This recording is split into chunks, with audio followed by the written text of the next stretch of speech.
Хайде, добър вечер и добре дошли в летен ресторант Класик Телеграфа в Видин.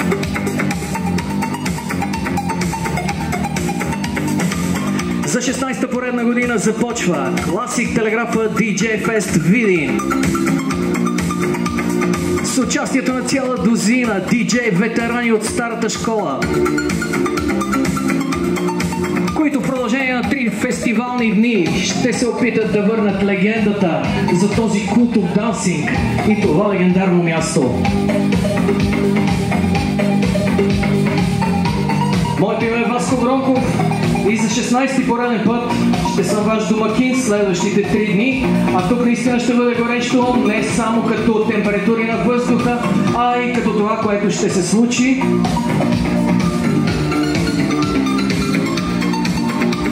Днес ще се изявят 4 диджей, утре още 4, в неделя още 4, но сред тях ще бъде и актьора Ники Станоев, който за първи път ще дебютира с официален диджей сет пред публика. Гол-звезда на програмата тази година, също в неделя, ще е певецът Стоян Захариев. За него ще стане дума и малко по-късно, разбира се. Изключително ми е приятно, че всички места са запазени и заети и за тази вечер, и за утре вечер, и за неделя вечер. Това означава, че тук ще бъде наистина много вълнуващо. Надявам се да има и такива престрашили се хора, които ще потанцуват.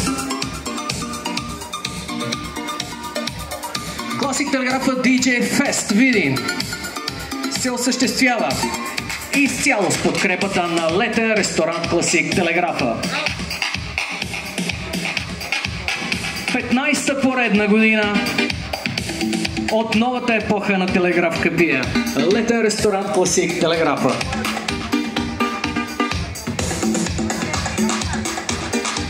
Всички останали неща ще ги анонсирам между участниците. Време да дадем старт. Обявили сме го точно 20:30. Мисля, че почти на време започнахме. Първият участник, който се жертва и който има най-неблагодарната роля да открие един празен дансинг още по-светло, след малко ще се стъмни.